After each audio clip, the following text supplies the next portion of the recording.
This is RTV6 News at 11, working for you. As students across central Indiana head back to school, RTV6 is working for you. We are getting answers for some parents who say the first day of class was a mess in Anderson.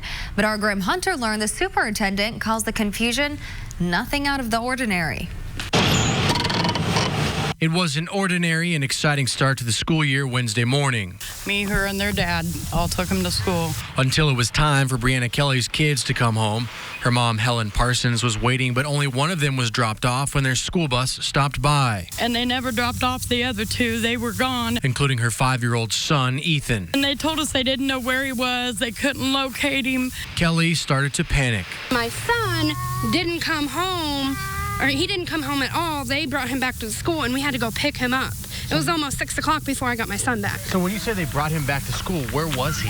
They put him on the wrong bus. He was on another bus, and they couldn't locate him for the longest time. Parsons was waiting for him at school. What do you mean you're going to try to find him? That's my grandson. You're going to find him or else. I emailed Superintendent Tim Smith to find out what happened. He left me a voicemail saying no kids were lost and they had some transportation issues. I played the voicemail for Kelly and her mom. Are you freaking serious? Wow. Smith went on to say it was nothing out of the ordinary and that nothing catastrophic happened. But what if that was his kid? Working for you in Anderson, Graham Hunter, RTV6. Thanks, Graham. And last week, RTV6 heard from other Anderson parents confused about how the district's bus system is working this year. A new intermediate school just opened, so kids heading for that school have to wait while their bus stops at 10th Street Elementary School first, then continues to the new campus. We asked the district how that system is working so far, and they did not answer our questions. If you want to raise awareness about a problem that could impact other people in the community, contact us at workingforyou@rtv6.com. Now to a live look at the State Fairgrounds from our tower camera. You can see the Ferris wheel in the distance. The State Fair starts tomorrow. Storm Team 6 Chief Meteorologist Kevin Gregory is working for you, helping you prepare for the weekend and the first day of the fair. Ferris wheel is empty tonight. It will be full during the day tomorrow, and sunshine basically start to finish through the day. We're at 76 now. It is comfortable. 69 in Kokomo. You realize tomorrow morning there'll be spots that are in the upper 50s to start the day. 3 headlines for tomorrow. Low humidity, lots of sunshine, and comfortable temperatures in the low 80s. This is the way we start your Friday.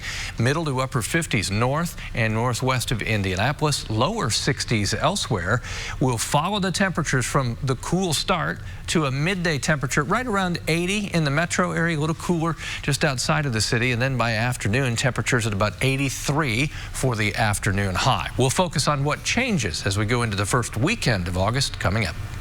Working for you, RTV6 is giving homeowners a voice over concerns about a new development project in Hamilton County. Westfield is considering rezoning farmland near 146th and Oak Ridge, where developers want to build more than 90 homes and new businesses. Right now, the land is zoned for single-family homes only. Several people are worried the change will increase traffic and decrease property values. I'm specifically concerned about the commercial rezoning effort and just what that will do for the homeowners along that back up to this property. They might see their backyards turning into parking lots for pharmacies, and that's just something that none of us in this community really want. Added traffic on 146th Street, everyone in the community knows we don't need more there. A city spokesperson tells RTV6 there is not much they can say right now because the proposal needs to go through the city's planning process. A public hearing on the issue is scheduled for 7 o'clock Monday evening at Westfield City Hall. As kids head back to class, many parents are thinking about bowling. New numbers out tonight show half of Indiana schools reported 0 bowling incidents for the last school year. A Call 6 investigation in 2017 found 60% of schools reported 0 bowling incidents for the 2016-2017 school year. During the most recent school year, 50% of schools reported 0 bowling. Parent Angie Staggy says she's glad more schools are reporting bowling so the community can track the problem. The numbers also reveal a 6% drop statewide in total bowling incidents. Do you believe that? I don't believe that, and I think that there needs to be more done. I get phone calls all the time from parents from certain schools that say, hey, this has got to stop. I've got parents that, their kids are still trying to commit suicide in certain school districts due to bullying, due to hazing. And I don't think that it has gotten much better.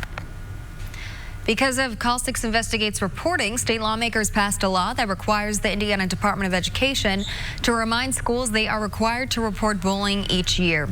100% of schools submitted bullying reports this year. The body buried in John Dillinger's grave at Crown Hill Cemetery may not be him. That's the claim from family members, and that's why they want the body exhumed. Two relatives of the notorious 1930s gangster say they have evidence the remains may not be Dillinger's.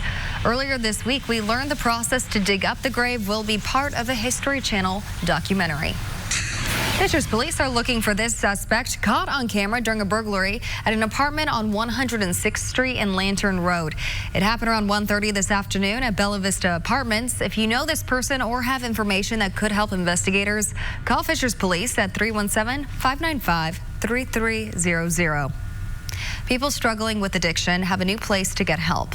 Today, Landmark Recovery held an open house for a new residential treatment center in Carmel. The facility is on Meridian Street near 136th. The executive director says if you think people living in that type of community cannot be impacted by addiction, you're wrong. That's part of the stigma that we're trying to work against, because addiction is non-discriminatory. It affects people from all walks of life. The facility has 48 beds. Programs include detox treatment, therapy, family counseling, and follow-up support. Working for you, RTV6 is sharing ways you can help normalize nursing. That's part of the goal of Breastfeeding Week in Indiana, which is this first week in August, declared by Governor Eric Holcomb. Indiana has one of the highest infant mortality rates in the country. Breastfeeding can help reduce that. Sarah Long works with the Milk Bank to help mothers feel more comfortable nursing, especially in public. For a lot of mothers, it's the stigma of the sexualization of breasts. They're out and about with their babies, of course. They may not want to be able to sit on a park bench and breastfeed. They may not have that confidence. There is still that stigma that some people think that it's something that has to be done in private. To ease the anxiety of breastfeeding in public, the Milk Bank has these tips. Practice breastfeeding at home with visitors. Plan ahead. Go somewhere you know that has breastfeeding accommodations. Try an app like Mom's Pump Here. They can help you search for a private place to breastfeed and invest in a good nursing bra and wear layers. And the Indianapolis organization Dress for Success is calling on you to help women do just that.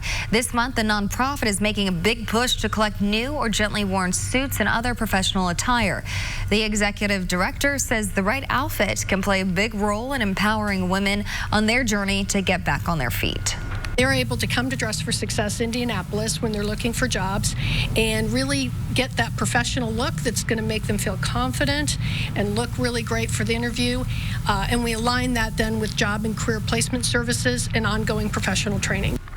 The donation drive kicks off on Monument Circle tomorrow. Volunteers will be in front of the MS Communications building collecting items from 11 to 2. You don't even have to get out of your car. You can also drop off donations any time of the year at the Dress for Success headquarters at 820 North Meridian Street, Monday through Thursday from 9:30 to 11 a.m. You must go to the side or garage door and ring the buzzer for assistance. A huge empty space at Circle Center Mall is getting a new tenant. Today, the mall announced the second and third stories of the former Carson's store will be leased as office space. That's at the corner of Washington and Meridian Streets. Carson's closed in the spring of last year. And a historic theater in downtown Anderson could be getting a reboot. The city bought the State Theater at 13th and Meridian Streets from a California company. What happens next is unclear. A spokesperson says the city could resell the property or lease it. The theater has been closed for 11 years. And as we mentioned earlier, the State Fair starts tomorrow, and as always, inspectors made sure the midway rides are safe before all the fun starts. Today, they double-checked all 57 rides before opening day. Matthew Cronley, the chief for Amusement Ride Safety, tells RTV6 crews will continue to check on those rides every day throughout the fair. We're confident in our team. We're confident in our inspections. I've ridden these rides myself after the inspections are complete. I can confidently say that you can bring your family, your friends, your kids, your grandchildren out here to the State Fair, and you'll have a fun experience. If you have safety concerns, every ride has a green sticker with a phone number on it. If you feel unsafe at any time, call the number, and an inspector will come right away. And tomorrow is also RTV6 Day at the fair. Our team will be live at the fairgrounds throughout the day, bringing you the sights and sounds and fair-related stories. And go to the RTV6 app for a full list of fair events. It appears a lottery winner lost out on their prize. A Powerball ticket sold in northern Indiana worth $50,000 expired at 5 o'clock today. And so far, the Hoosier Lottery has not said that someone claimed their winnings. And a second $50,000 winner has 1 week to come forward. That ticket was sold in Indianapolis at Pike Food Center on Pendleton Pike. The ticket was for the February 9th drawing. It expires August 8th. That's 1 week from today. 2 law enforcement agencies are hiring Hoosiers. We will explain some of the benefits and how you can learn more about the opportunities. It'll go in history. I'm just so proud of her, so proud. Kids in a major city hundreds of miles away will look up to a statue of an Indianapolis teen for generations to come. We'll explain why next. You're watching RTV6 News at 11. At Ross, yes for less. This is RTV6 News at 11, working for you. New tonight, a 13-year-old Indianapolis girl is immortalized in bronze. Scotland Johnson modeled for a new statue on display at a playground in Philadelphia. The statue is called MVP. Scotland is a student athlete at Chapel Hill's 7th and 8th grade center on the west side, playing volleyball, basketball, and track. That's part of the reason the artist chose her for the statue. She and her parents talked to RTV6 about the experience. It was kind of hard, but at the same time, it was easy. But as I saw it, actually going back and forth and seeing the statue, actually, I'm like, that's me. And it's like, wow. I thought it was going to be just a statue of a girl playing basketball. Didn't know the depth of where it was going to be. But once we found out that it was going in a park in South Philadelphia, we were just ecstatic. Just speechless. Just so proud. She's just the best. The family did not attend yesterday's unveiling of the statue because of school, but they hope to visit it soon. The artist Brian McCutcheon is from Indianapolis, which is why the Philadelphia statue features an Indianapolis teen.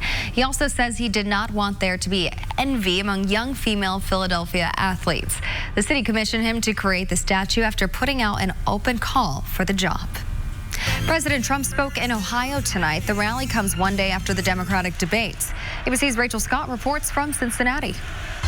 President Trump in Cincinnati for a Keep America Great rally, wasting no time going after Democrats. While Republicans are working every day to build up our country, the rage-filled Democrat Party is trying to tear America apart. At a rally last month, the crowd breaking out in a chant directed at Congresswoman Ilhan Omar after the president attacked 4 Democratic congresswomen. This time, no such response when he brought up the 4 lawmakers. The Democrat Party is now being led by 4 left-wing extremists who reject everything that we hold dear. The president then facing criticism following his attacks against Representative Elijah Cummings and the city of Baltimore over the weekend. For decades, these communities have been run exclusively by Democrat politicians. And look at them. We can name one after another, but I won't do that, because I don't want to be controversial. The candidates today continuing their attacks against the current administration. It reminds me of kind of like the Wizard of Oz. Pull back the curtain and there's just this really small guy there. Former President Barack Obama also the subject of criticism, something that surprised former Vice President Joe Biden. Proud of the job he did. We faced a different problem 10 years ago when the economy collapsed because of Republican policy. Now we face a problem that the economy as well as the soul of this country is collapsing because of this presidency. Rachel Scott, ABC News, Cincinnati. Hiring Hoosiers is connecting you to career opportunities. New at 11, 2 local law enforcement agencies are looking for people to protect and serve. The Indiana State Police Department is now accepting applications for the 80th recruit class. Applications must be submitted by November 3rd. Requirements include being a U.S. citizen between 21 and 40 years old. You must be a high school grad or have an equivalency diploma. And the department offers a pension, insurance, and right now, student loan forgiveness programs. And IMPD will host another Women Behind the Badge workshop. Participants will learn about career opportunities, the hiring process, benefits, and get a chance to hear from women currently on the police force. The free workshop also includes a physical fitness course test. It goes from 9:30 to 3 o'clock on Saturday at the IMPD Training Academy on Post Road. You can register by calling 317-327-IMPD. A company that made national headlines after moving jobs to Mexico is once again hiring Hoosiers. Carrier is looking to add another 100 production workers to its facility on the west side of Indianapolis as furnace production soars. Now, the company decided to keep the plant open after being offered $7 million in tax breaks. When they announced that the plant was going to stay here, that made the members happy, and then some of the ones that were let go, the company brought them back. And so that was a good thing for us. Carrier's workforce is preparing for labor talks. Their union contract is set to expire in April. For more info about any job, training, or educational opportunity you see on RTV6, go to hiringhoosiers.com. Day one of Gen Con is in the books. The annual event brings colorful characters to Indianapolis. The convention kicked off today at the Indiana Convention Center and will continue through Sunday. It features more than 19,000 events and hundreds of exhibitors. And now to an unusual and refreshing sight from Indianapolis International Airport. Today, Republic Airways celebrated 45 years of operations with a water cannon salute. The airline has been in Indianapolis for 25 years. Could there have been a better day for that? It's perfect outside Water for cannon that. salute, blue It felt sky. good too. It felt great, yeah. Temperatures, if you're going to get your car washed or plane washed, you've got good weather to do that, and no rain until early next week. Let me just show you some headlines, not for the next day or two, but early next week, because that's when we'll begin to see a change. I think Monday, Tuesday, you'll notice the humidity come way up. Temperatures will be in the upper 80s, the warmest temperatures that we'll see over the next 7 days, and the rain chance returns, especially Tuesday night and Wednesday. Prior to that, it's more of the same. Lots of sunshine, comfortable temperatures, and dry conditions, which means you're good to mow. That's if the grass has grown much. I know my yard's slowed down a lot, so you haven't heard the roar of the lawnmower engine quite as much, perhaps, in your neighborhood.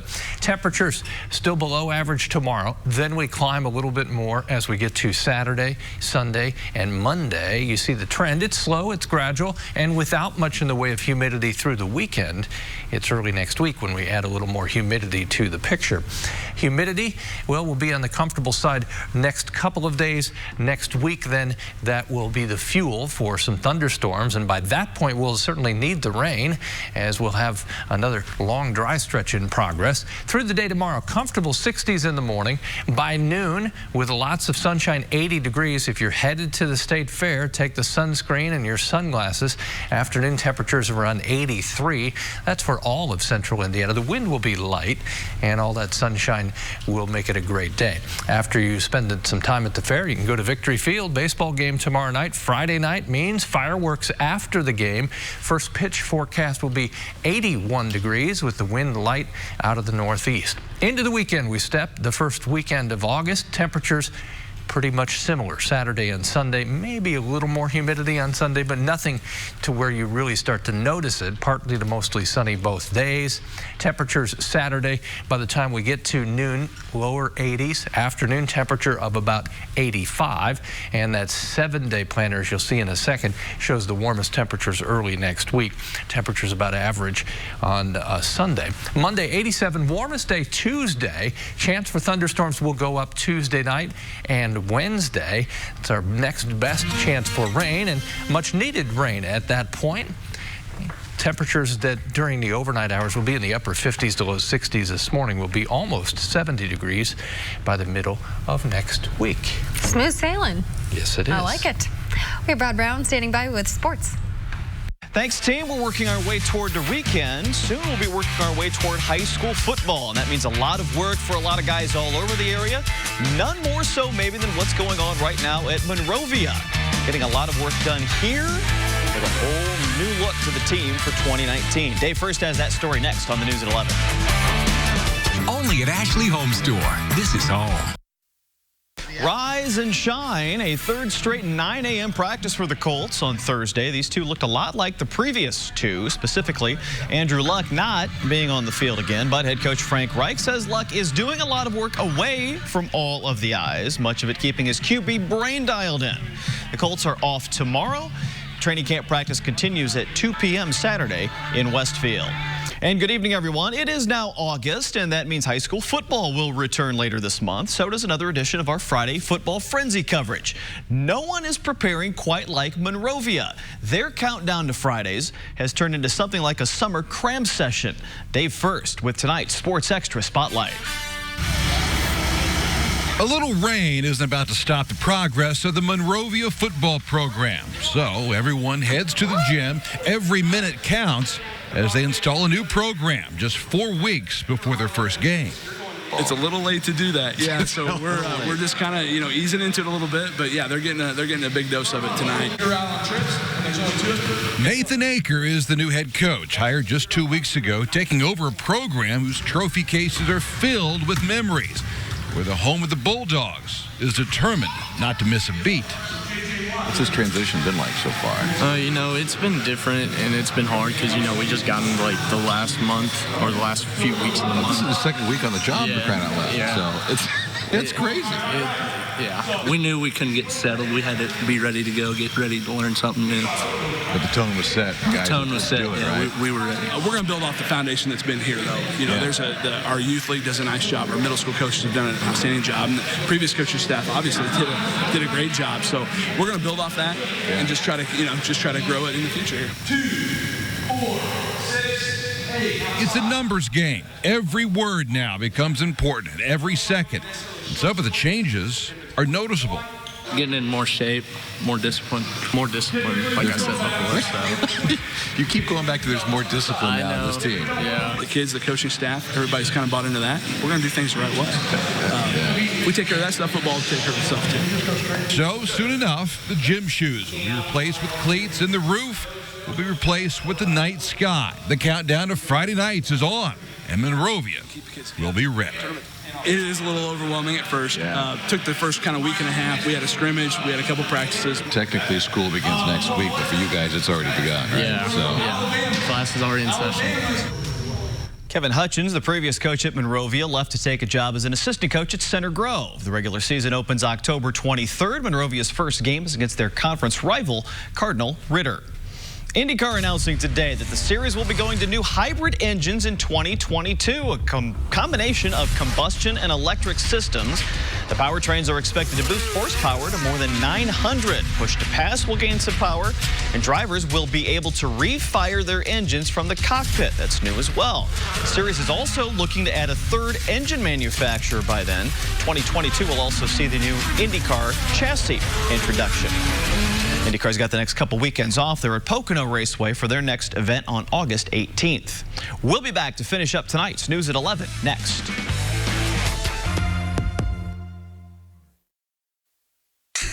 Welcome back. A popular camp-out treat will be for sale Monument Circle next week with a fancy twist. Friday, August 9th, the Girl Scouts of Central Indiana will host s'mores on the Circle from 11 to 1. Local chefs will make gourmet versions of the snack. You can buy them for $5. Money raised from s'more sales will benefit Girl Scouts. I'm going to have to check that out. They were melting the marshmallows, at least softening them up a bit. During the day tomorrow, temperatures with all that sunshine climb to about 83. The wind will be light, humidity will be low, and hopefully we'll see you out at the State Fair. That'd be great. Thanks for making RTV6 your choice for news. We'll see you tomorrow.